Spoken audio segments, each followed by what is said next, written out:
El rastrillo. Durante el verano de 2003, los eventos en el noreste de los Estados Unidos, que involucraron a una extraña criatura parecida a la humana, despertaron un breve interés de los medios locales antes de que se promulgara un aparente apagón.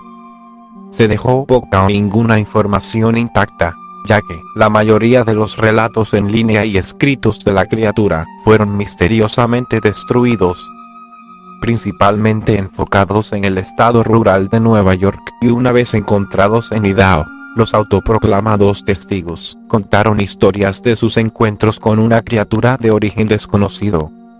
Las emociones iban desde niveles extremadamente traumáticos de miedo e incomodidad hasta una sensación casi infantil de alegría y curiosidad. Si bien sus versiones publicadas ya no están registradas, las memorias se mantuvieron poderosas. Varias de las partes involucradas comenzaron a buscar respuestas ese año. A principios de 2006, la colaboración había acumulado casi 2 docenas de documentos, que databan entre el siglo XII y el presente, abarcando 4 continentes. En casi todos los casos, las historias fueron idénticas. Estuve en contacto con un miembro de este grupo y pude obtener algunos extractos de su próximo libro. Una nota de suicidio. 1964. Mientras me preparo para quitarme la vida, siento que es necesario calmar cualquier culpa o dolor que haya introducido a través de este acto. No es culpa de nadie más que él. Por una vez, me desperté, y sentí su presencia. Y una vez que desperté y vi su forma. Una vez más me desperté y escuché su voz, y lo miré a los ojos. No puedo dormir sin miedo a lo que podría despertar después. No puedo despertar. Adiós. Se encontraron en la misma caja de madera 2 sobres vacíos dirigidos a William y Rose, y una carta personal suelta sin sobre. Querida Linnie, he orado por ti. Él pronunció tu nombre. Una entrada en el diario, traducido del español. 1880. Tengo la experiencia del mayor terror. He experimentado el mayor terror. He experimentado el mayor terror. Veo sus ojos cuando cierro los míos. Son huecos. Negro. Me vieron y me atravesaron. Su mano húmeda. Lo haré, no dormir. Su voz, texto ininteligible. A Marines Log. 1691. Vino a mí mientras dormía. Desde el pie de mi cama sentí una sensación. Se llevó todo. Debemos regresar a Inglaterra. No volveremos aquí a petición de rastrillo. De un testigo. 2006. Hace 3 años, acababa de regresar de un viaje desde las cataratas del Niágara con mi familia el 4 de julio.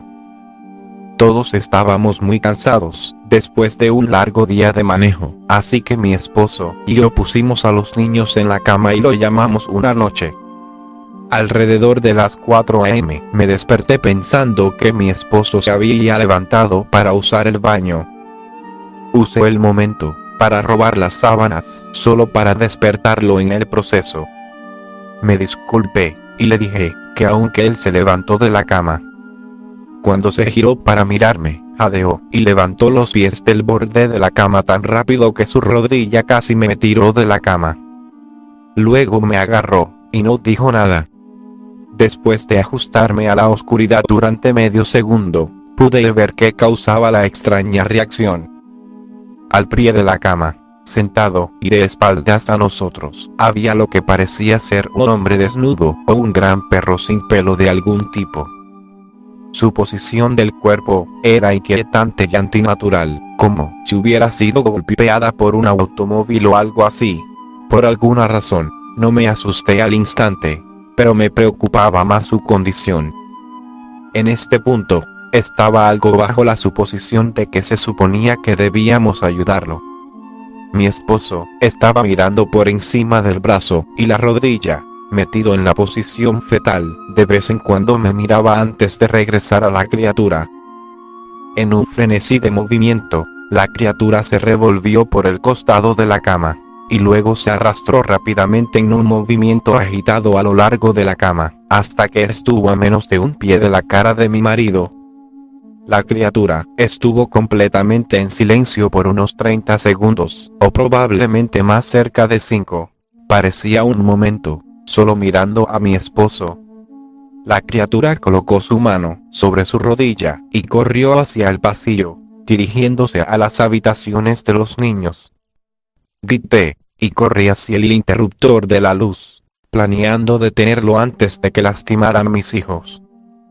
Cuando llegué al pasillo, la luz del dormitorio era suficiente para verla agachada y encorvada a unos 20 pies de distancia. Se dio la vuelta y me miró directamente, cubierto de sangre. Puse el interruptor en la pared y vi a mi hija Clara. La criatura bajó corriendo las escaleras mientras mi esposo y yo corrimos a ayudar a nuestra hija. Ella estaba muy mal herida y habló una vez más en su corta vida. Ella dijo: él es el Rake. Mi esposo condujo su auto a un lago esa noche, mientras apresuraba a nuestra hija al hospital. Ellos no sobrevivieron. Siendo una ciudad pequeña, las noticias se movieron rápidamente. La policía fue útil al principio, y el periódico local también despertó un gran interés. Sin embargo, la historia nunca se publicó, y las noticias de la televisión local nunca dieron seguimiento tampoco. Durante varios meses, mi hijo Justin y yo nos quedamos en un hotel cerca de la casa de mis padres. Después de que decidimos regresar a casa, comencé a buscar respuestas yo mismo. Eventualmente localicé a un hombre en la próxima ciudad que tenía una historia similar. Nos contactamos y comenzamos a hablar sobre nuestras experiencias. Sabía de otras 2 personas en Nueva York que habían visto a la criatura a la que ahora nos referimos como el rastrillo. Nos llevó a los 4 de nosotros 2 años seguidos de cazar en internet y escribir cartas, para crear una pequeña colección de lo que creemos que son relatos del Rake. Ninguno de ellos dio detalles, historia o seguimiento. Un diario tenía una entrada que involucraba a la criatura en sus primeras 3 páginas, y nunca lo volvió a mencionar. El registro de un barco no explicaba nada del encuentro, y solo decía que el rastrillo les había dicho que se fueran. Esa fue la última entrada en el registro. Hubo, sin embargo, muchos casos en que la visita de la criatura fue una de una serie de visitas con la misma persona. Varias personas también mencionaron que se les hablaba, mi hija incluida. Esto nos llevó a preguntarnos si el Rake nos había visitado a alguno de nosotros antes de nuestro último encuentro. Instalé una grabadora digital cerca de mi cama, y la dejé funcionando toda la noche, todas las noches, durante 2 semanas. Analizaba tediosamente los sonidos de mí rodando en mi cama cada día, cuando me despertaba. Al final de la segunda semana, estaba bastante acostumbrado al sonido ocasional de su dueño, mientras me desdibujaba a través de la grabación a 8 veces la velocidad normal. Esto todavía tomó casi 1 hora todos los días. El primer día de la tercera semana, pensé que escuché algo diferente. Lo que encontré fue una voz chillona. Fue el Rake. No puedo escucharlo el tiempo suficiente como para comenzar a transcribirlo. No he dejado que nadie lo escuche todavía. Todo lo que sé es que lo escuché antes, y ahora creo que habló, cuando estaba sentado frente a mi esposo. No recuerdo haber escuchado nada en ese momento, pero por alguna razón, la voz en la grabadora me devuelve inmediatamente a ese momento. Los pensamientos que deben haber pasado por la cabeza de mi hija me molestan mucho. No he visto el rastrillo desde que arruinó mi vida, pero sé que ha estado en mi habitación mientras yo dormía. Lo sé, y temo que una noche me despertaré y lo veré mirándome.